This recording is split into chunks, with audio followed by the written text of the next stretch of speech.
Hello everyone. ये हमारी book है BHDC 134 हिंदी गद्य साहित्य। इससे पहले जो हमने चैप्टर 12 किया था, लोभ और प्रीति निबंध से रिलेटेड जो हमारा चैप्टर था, आज हम उस चैप्टर की संदर्भ सहित व्याख्या करेंगे। सबसे पहले इस वाले चैप्टर में सिर्फ एक ही गद्यांश दे रखा है, जिसको अभी मैं आपको अच्छे से समझा देती हूँ। आई होप कि आपके लिए हेल्पफुल रहेगा एग्ज़ाम के नज़रिए से। इसको सबसे पहले मैं रीड कर देती हूँ। कोई वस्तु हमें बहुत अच्छी लगी, किसी वस्तु से हमें बहुत सुख या आनंद मिला, इतने ही पर दुनिया में यह नहीं कहा जाता कि हमने लोभ किया। जब संवेदनात्मक अवयव के साथ इच्छात्मक अवयव का संयोग होगा, अर्थात जब उस वस्तु को प्राप्त करने की, दूर न करने की, नष्ट न होने देने की इच्छा प्रकट होगी, तभी हमारा लोभ लोगों पर खुलेगा। इच्छा, लोभ या प्रीति का एक ऐसा आवश्यक अंग है कि यदि किसी को कोई बहुत अच्छा या प्रिय लगता है तो लोग कहते हैं कि उसे वह चाहता है। ये हमारे गद्यांश दे रखा है। अब हम इसका प्रसंग या संदर्भ देखते हैं। आप सबको पता है प्रसंग कैसे लिखते हैं। इससे पहले क्या लिखी जाती है कि ये गद्यांश कौन सी कहाँ से लिया गया है। तो ये गद्यांश लोभ और प्रीति नामक निबंध से लिया गया है, जो कि रामचंद्र शुक्ल जी ने लिखा है। इस निबंध में शुक्ल ने लोभ और प्रीति के मनोभावों का बारीकी से विश्लेषण किया है। किसी वस्तु के प्रति लगाव कब लोभ में परिवर्तित या परिणित हो जाता है, इसकी व्याख्या यहाँ की गई है। हम देखते हैं व्याख्या। शुक्ल जी कहते हैं कि किसी वस्तु का हमें बहुत अच्छा लगना या उससे हमें सुख या प्रसन्नता प्राप्त होना ही उसके प्रति हमारे लोभ को प्रमाणित नहीं करता है। तो वो कह रहे हैं, यदि हमें कोई चीज़ अच्छी लगती है या उस चीज़ को पा के हमको सुख मिलता है या प्रसन्नता मिलती है, तो ये लोभ नहीं है।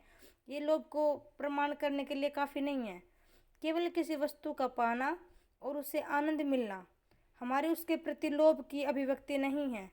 कि यदि हमें कोई वस्तु मिलती है और हमें उससे आनंद मिलता है, तो ये लोभ नहीं है।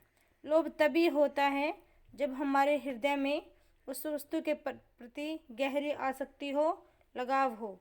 हमारे हृदय में यह इच्छा उत्पन्न हो कि वह वस्तु हमें प्राप्त हो, हमेशा हमारे पास रहे, कभी हमसे दूर न हो और वह कभी भी नष्ट न हो।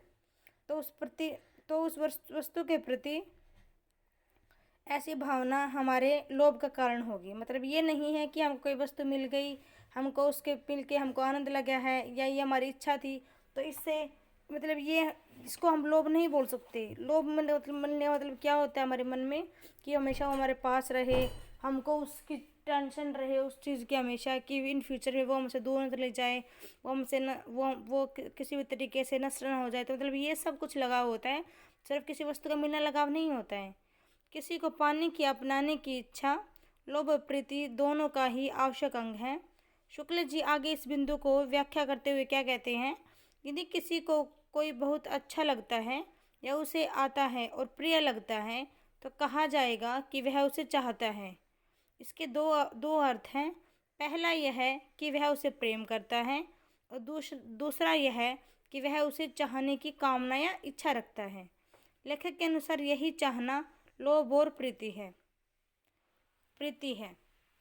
कहने का मतलब क्या है, यहाँ पे लेखक क्या कहना चाह रहे रामचंद्र शुक्ल जी, कि जो यदि हमें कोई चीज़ अच्छी लगती है और उसे पाके हमें सुख या प्रसन्नता होती है या उससे आनंद मिलता है, तो ये सिर्फ लोभ नहीं है। ये सब लोभ की अभिव्यक्ति नहीं है। लोभ वो होता है जो वस्तु में प्राप्त हो गई है और हम चाहते हैं कि वो हमेशा हमारे पास रहे, कभी भी हमसे दूर ना हो और वो कभी भी नष्ट ना हो। आने वाले टाइम में, फ्यूचर में वो हमसे कभी दूर ना जाए। डैट इज इसको बोल सकते हैं कि ये लोभ होता है। और जब हम लोभ को पा लेते हैं और जब उस लोभ की हमें साहित्यिक रूप में हमको उसकी अभिव्यक्ति हो जाती है, हमको मिल जाता है, तो उसी को हम बोलते हैं प्रीति। प्रीति ये बोलते हैं। तो ये था हमारी इसकी व्याख्या। हम देखते हैं विशेष। यहाँ एक सूत्र वाक्य की व्याख्या की गई है। संवेदनात्मक अवयव के साथ इच्छात्मक अवयव का संयोग को साधारण शब्दों में व्याख्या की गई है या व्याख्यात किया गया है। इसके अलावा भाषा सहज सरल है बिल्कुल ही। ये हमारा व्याख्या हो गया है। तो ये हमने कंप्लीट कर ली है इसकी व्याख्या। ये था हमारा जो लोभ और प्रीति नामक जो हमारे निबंध है, ये उसका एक गद्यांश दे रखा है, उसके मैंने आपको व्याख्या बताई है। इसमें सिर्फ एक ही गद्यांश दे रखा है, ये मैंने आपको करा दिया है। आई होप कि आप सबके लिए ये हेल्पफुल रहे। Thank you everyone.